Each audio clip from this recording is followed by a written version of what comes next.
আপনি বলেন election commission কেন ঘেরাও হবে, কেন একজন উপদেষ্টা তার মিনিস্ট্রির জায়গা বাদ দিয়ে সিটি কর্পোরেশন অফিসে অফিস করবে?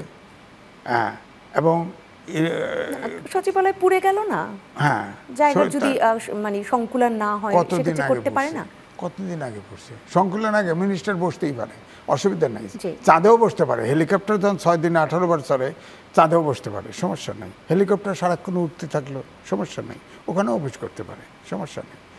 আপনি যেভাবে বলতেছেন যেখানে সেখানে বসতে পারে। একটা সিটি কর্পোরেশন অফিস, যে অফিসে কোর্ট রায় দিয়ে দিছে, আপনি সেখানে বসে আছেন।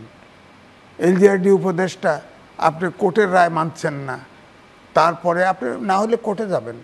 কোর্টে ইলেকশন কমিশন একটা স্বাধীন বডি, হ্যাঁ, সেটার প্রজ্ঞাপন জারি করছে, সেটাও মানেন না আপনি। তাহলে সেখানে রিমেডি চান আপনি। কোর্টের অফেন্ডেড কোর্ট তো বলে দিছে যে আজকে রায় দিছে না, বলছে যে আপনার যে এগ্রিভ ব্যক্তি তার তো কোর্টে আসার দরকার ছিল, সে যায় নাই, হয় নাই, খালাস, কোর্ট খালাস।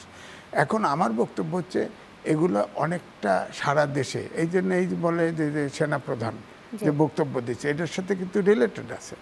সে তো বলছে দেশে অস্থিরতা হচ্ছে, মব জাস্টিস চলছে, নো মোর মব জাস্টিস, এখন কোনো মব জাস্টিস হতে দেওয়া যাবে না। তো সুতরাং ইশরাক হোসেন কিন্তু স্থগিত করেছে, ওত নেওয়ার একটা সময় বেঁধে দিয়েছে কোর্ট, ওই ভিতরে ওত নেওয়ার সময় দিক। এখন সিটি কর্পোরেশন যে অর্ডিন্যান্স আছে সেখানে একটা ধারায় আছে, যেদিন ফার্স্ট বোর্ড মিটিং বসবে তারপরের থেকে 5 বছর তিনি দায়িত্বে থাকতে পারবে। তবে আমার অনুমান তিনি তা থাকবেন না, হয়তো নির্বাচনে চলে আসবেন, নির্বাচন দিবে, সমস্যা নেই, সেটাও আলোচনা করে দেয়া।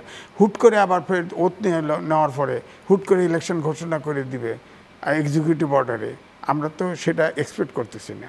কারণ 5ই আগস্টের পরিবর্তনের পরে আমরা একটা গণতান্ত্রিক প্র্যাকটিসটা দেখতে চাই।